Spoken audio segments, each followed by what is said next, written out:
Honourable home minister, honourable home minister, honourable home minister, एक second okay, one second, your mic will be on. जी महोदय, मुझे ये सब कहने की जरूरत नहीं है, लेकिन जो गुजरात में दंगे और फसाद हुए, कौन कौन उसके लिए जिम्मेदार थे, बताइए। Honourable home minister. मान्यवर, मैं ध्यान से बारीकी से पूरे संवाद को सुन रहा हूं। माननीय सदस्य सुधांशु जी ने दिग्विजय सिंह का नाम नहीं दिया। अब वो खड़े होकर कहे मेरे बारे में कहा, इससे साबित हो गए। और अभी भी मौका है, आपने नहीं कहा है कि 26/11 के हमले में आरएसएस का हाथ था, तो अभी खड़े होकर माइक चालू कराकर बुलवा दीजिए माननीय। और आपत्तिजनक बात है, मैंने ये बात कभी नहीं कही है, ये आप लोगों का प्रचार है। मेरी आपत्ति इस बात की थी कि सभी माननीय सदस्य ने और बात कही है कि अब हमारे तरफ ऐसे ऐसे मुसलमान थे और वैसे वैसे मुसलमान हम लोग की तरफ थे। ये पूरे समाज के साथ, पूरे अल्पसंख्यक समाज के साथ अपमानजनक बात है। और माननीय सभापति महोदय, आप बताइए, माननीय गृह मंत्री जी, आप वहां पर थे, गृह मंत्री थे जब दंगे हुए थे, तो आप लोगों का क्या रोल था, ये जन जाहिर होम मिनिस्टर। इनको मेरा हुआ ऐसा है कि मैं ही दिखाई पड़ता हूं।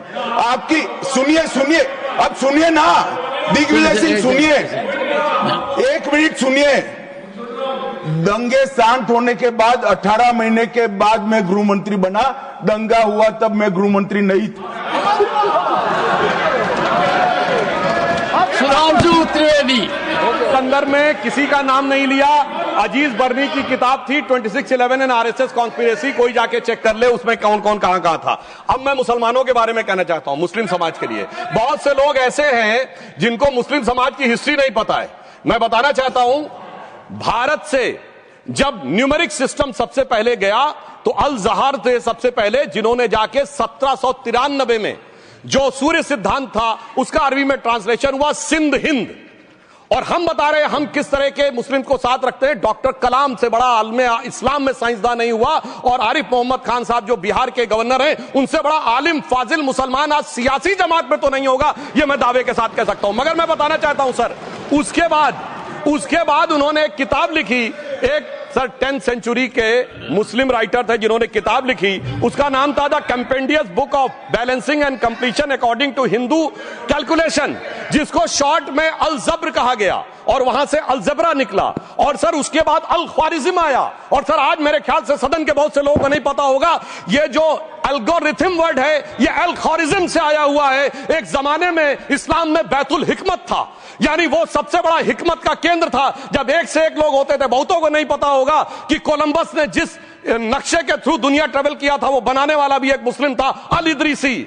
मगर सर एल्गोरिथम आज ऐसा बदला कि एआई के एज में दलगत भावना से ऊपर उठकर औरंगजेब के साथ खड़े हो गए। सर ये एल्गोरिथम किसने बदल दिया, ये मैं बताना चाहता हूं। इस पे थोड़ा सोचने की जरूरत है। इसलिए मैं कहता हूं मुस्लिम पॉलिटिक्स की सोच क्या थी, हमने किन मुसलमानों का साथ दिया है, मैं बताना चाहता हूं। सर वीर अब्दुल हमीद की शहादत की 50वीं वर्षगांठ 2015 में हुई। प्रधानमंत्री मोदी जी ने उनके पूरे परिवार को और उनकी पत्नी को बुला के सम्मानित किया, और इन लोगों ने उस यासीन मलिक को, जिसके ऊपर 3 एयरफोर्स के ऑफिसर्स को हत्या करने का आरोप था, वो प्रधानमंत्री आवास में। सर साफ दिखाई पड़ता है कौन किसके साथ खड़ा हुआ है, कौन किस तरह के मुसलमान के साथ खड़ा हुआ है। और सर मैं ये भी कहना चाहता हूं, सर ये सर अपने टर्न पे बोलिए। सर पिछले 30-35 सालों से हुआ खड़ा किया जा रहा है।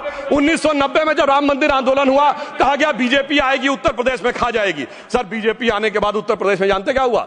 सर 22 साल से शिया सुन्नी के बीच में जो दंगे चलते थे, और मदे साबा का जुलूस नहीं निकलता था, शिया समुदाय का मदे साबा का जुलूस लखनऊ में हमारी सरकार में निकलना शुरू हुआ। और उसके बाद कहा गया केंद्र में भाजपा आएगी तो खा जाएगी। सर अटल जी की सरकार आई, इतनी शानदार स्थिति रही। उसके बाद कहा गया गुजरात में आएगी तो भाजपा खा जाएगी। सर गुजरात का मुसलमान आज सबसे समृद्ध मुसलमान है, सबसे ज्यादा जकात वहां से आता है। उसके बाद कहा गया मोदी जी की सरकार आएगी तो क्या होगा। सर मोदी जी की सरकार आने के बाद हमारे साथियों ने बताया है अल्पसंख्यक समुदाय के 70% लोग हैं जिनको किसी न किसी एक योजना का लाभ जरूर मिला है। और सर फिर कहा गया सीए आएगा तो नागरिकता छिन जाएगी। सर उसके बाद भी आपने सब देखा। और सर हम बचपन में सुनते थे कि राम मंदिर बनने लगेगा तो मिडिल ईस्ट के देश पेट्रोल देना बंद कर देंगे। सर राम मंदिर भी बन रहा है और भारत मिडिल ईस्ट कॉरिडोर भी बन रहा है और अबू धाबी में भी मंदिर बन रहा है और 4 मुस्लिम देशों ने सर्वोच्च नागरिक सम्मान मोदी जी को दिया हुआ है। इसलिए मैं कहना चाहता हूं सर, मर्ज हो तो उसका इलाज किया जा सकता है। जैसे हमारे यहां वैद धन्वंतर माने गए हैं, इस्लामी अकीदे में वैद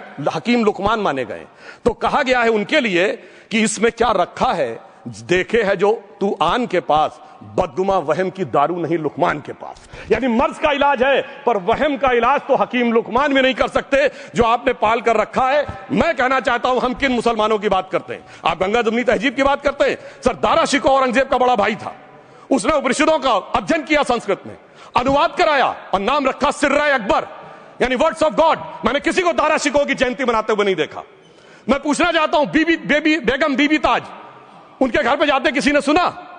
सर ये बताइए, आलम शेख इतने बड़े कृष्ण भक्त के कवि, किसी ने सुना उनके घर पे जाते हुए? मलिक मोहम्मद जायसी जिन्होंने पद्मावत लिखा, उत्तर प्रदेश के रहने वाले, उनके घर पे कोई गया?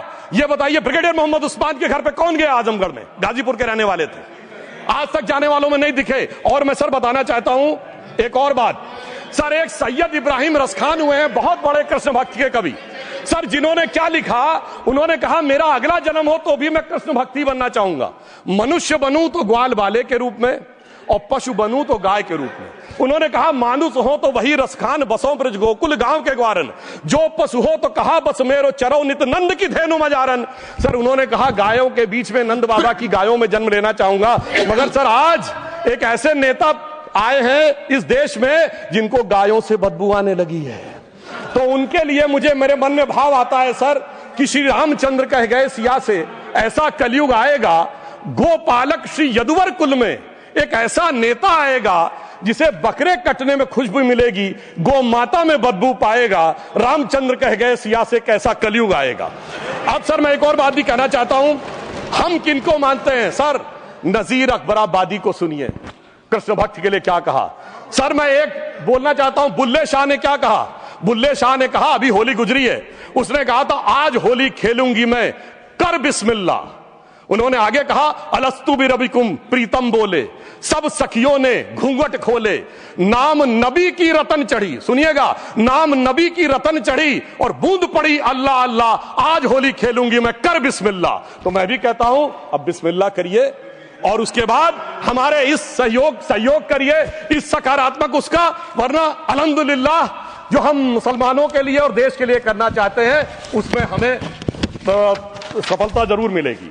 अंत में मैं सिर्फ ये कहना चाहता हूं सर, तमाम प्रकार की बातें यहां पर हुई, सकारात्मक और नकारात्मक, मगर अफसोस की बात यह है कि 1913 के वक्फ वाल औलाद से लेके 2013 के वक्फ वाल औलाद तक इनकी फितरत नहीं बढ़ती, क्योंकि सर ये तो पार्टियां ही अल औलाद हैं, तो इनको तो उससे बहुत ज्यादा वो होगी।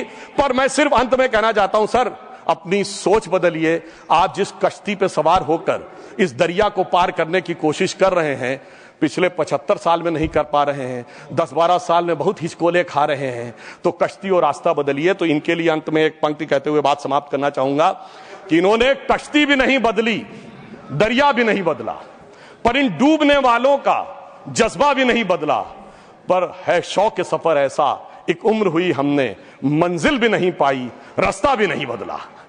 अब अगर नई मंजिल पानी है, नई मंजिल की नई सुबह देखनी है, तो मैं कहना चाहता हूं आइए सबको साथ लेकर चलिए।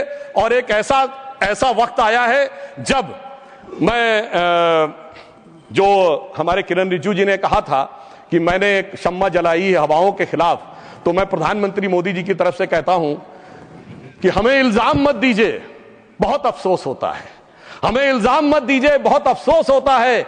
बड़ी तरकीब से कश्ती यहां तक लेके आए हैं, और बदल देते हैं हम दरिया की लहरें अपनी हिम्मत से, आंधियों में भी अक्सर चिराग हमने जलाए हैं। धन्यवाद।